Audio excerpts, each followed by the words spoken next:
দেখেন প্রাইম ব্যাংকের সাথে টুমোরো আমাদের ম্যাচ আছে, ওরা আনবিটেন হয়েছে এখন পর্যন্ত। বাট আমার শিওর যে মহাবারান ছাড়া এখন পর্যন্ত ওরা ওরকম লোকও পায় না এখন পর্যন্ত।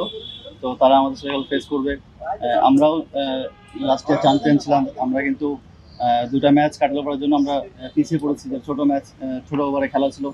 তো আমাদের প্রস্তুতি অনেক ভালো, ওভারঅল পাঁচটা ম্যাচে বলতে পারি আমরা খুব ভালো ব্যাটিং লাইন খুব ভালো করছি, বোলিংও ভালো করছি। হোপফুলি ইনশাল্লাহ কালকের ম্যাচটা আমাদের খুব ভালো যাবে, এবং প্রাইম ব্যাংকও জানে যে কাদের সাথে খেলা। তো ওরাও আর কি প্রস্তুতি ভাবে নেবে, আমরাও নিচ্ছি। তো কালকে ডিসাইডার হবে, অ্যাটলিস্ট কালকে ডিসাইডার হবে যে আসলে চ্যাম্পিয়নটা কি হবে আর কি। কারণ হেড টু হেড তো লাস্ট পর্যন্ত যদি যাই পর্যন্ত, তো হেড টু হেডটাই বেশি কাউন্ট হবে আর কি। সাব্বির, আপনারা প্রথম দুইটা ম্যাচে হারলেন, সিটি ক্লাবের কাছে একটা হার ছিল, এখনো পরপর তিনটা ম্যাচ জিতলেন। চ্যাম্পিয়নশিপের লড়াইটা আপনারা এখনো স্বপ্ন দেখছেন তো? না দেখেন, আসলে আমাদের এখনো চ্যাম্পিয়ন হওয়ার চান্স এখনো আছে। প্রাইম ব্যাংক পাঁচটা জিতেছে, তাদের সাথে যদি আমরা বিট করতে পারি তাহলে আমরা হেড টু হেড আগে থাকবো। তারপর মোহামেডান লাস্ট ম্যাচ আছে, এরপর যদি কোনো ম্যাচ আমরা না হারি আর যদি অঘটন না ঘটে, আমরা অবশ্যই চ্যাম্পিয়ন হয়ে থাকবো সবসময়। আবাহনী মোটামুটি একটা ব্যালেন্স দল বানিয়েছে। মোসাদ্দেক হোসেন আবাহনীর নিয়মিত খেলোয়াড়। মোসাদ্দেকের ক্যাপ্টেন্সি কেমন দেখছেন, এবং এবার তিনি ভালো ফর্মেও আছেন? না, অবশ্যই মোসাদে তো 14 বছর ধরে খেলতেছে। আর ওর ওর সবকিছুই মুখস্থ আবহানী সম্বন্ধে, ম্যানেজমেন্ট থেকে শুরু করে সবকিছু সম্বন্ধে। আমার সেকেন্ড ইয়ার, আর ও টিম লিডার হিসেবে খুব ভালো। ও খুব ফ্রিডম দেয় সবাইকে, যে যার মতো করে খেলতে পারে, এবং ও অনেক অনেক ফ্রিডম দেয়। ও খুব ভালো ফর্মে আছে। আমাদের আমাদের মিডলের ভালো একটা সাপোর্ট দিয়ে সবসময় ভালো খেলছে আমরা। তো আমাদের যে অবস্থা এখন আপাতত আছি, আমরা যদি কালকে থেকে আবার স্টার্ট করি ভালো মতো, ডে বাই ডে বা ম্যাচ বাই ম্যাচ যদি স্টার্ট ভালো করতে পারি, তো আমরা চ্যাম্পিয়নশিপ থাকবো ইনশাল্লাহ।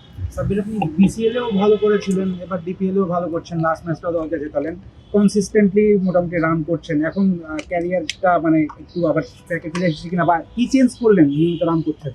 আসলে ট্র্যাকে তো সবসময় ছিলাম, কখনো কখনো অন অ্যান্ড অফ ছিলাম কখনো। তো আলহামদুলিল্লাহ ভালো হচ্ছে, যে কটা ম্যাচ খেলতেছি সুযোগ পাচ্ছি, ভালো খেলার চেষ্টা করছি। আর প্রস্তুতিটা ভালো হচ্ছে, যেহেতু আমি রাজশাহীর ছেলে, রাজশাহীতে আমি একটু ওভার প্র্যাকটিস করি, আমাদের খোলা মাঠে প্র্যাকটিস করার সুযোগ থাকে। আসলে মিরপুর অনেক গ্যাদারিং হয়ে যায়, প্র্যাকটিসের সুযোগটা ওভাবে হয় না, আর সময়টা স্বল্প থাকে। রাজশাহীতে প্র্যাকটিসটা অনেক মন ভরে করতে পারি, সময় নিয়ে করতে পারি। হয়তো রেজাল্টটা এখন আসতেছে, হোপফুলি আরো ভালো, আর একটু ভালো চেষ্টা করছি ভালো খেলার জন্য। আহ, আরেকটা কথা, যে ওয়ানডে দলে মোসাদ্দেকের নাম শোনা যাচ্ছে, আপনিও ভালো করছেন, আমাদের মিডল অর্ডারে একটা ভ্যাকুয়াম আছে কিন্তু। তো ওয়ানডে ফরম্যাটটাকেই পাখির চোখ করছেন কিনা ফিরে আসার জন্য ন্যাশনাল না টিমে? দেখেন, যেই ঢুকু বাংলাদেশ টিমে, বাংলাদেশ যেন রেজাল্ট করে, এটাই সবচেয়ে বড় বিষয়। যেই ঢুক, আমি ঢুকি বা মোসাদ্দেক বা এক্স ওয়াই যে ঢুক, সেই জন্য ভালো করে বাংলাদেশ টিমের জন্য, সেটাই আমাদের প্রত্যাশা সবসময় থাকবে। আমার তো চোখ অবশ্যই থাকবে, যে জন্য সেই জন্য খেলতেছি, ভালো করার চেষ্টা করছি। এবার না হলো নেক্সট হবে, নেক্সট না হলে পরবর্তী হবে, বাট হালকা কোনো ছাড়বো না ইনশাল্লাহ, যতদিন কোনো ক্যারিয়ার আছে আমার। আর এবারের বিপিএলটা অনেকে বলছে যে করার জন্যই করা আর কি। তো আবার কিছু আম্পায়ারিং বিতর্কও ছিল। সব মিলিয়ে আপনি এবারের বিপিএলটা আসলে কিভাবে মূল্যায়ন করেন?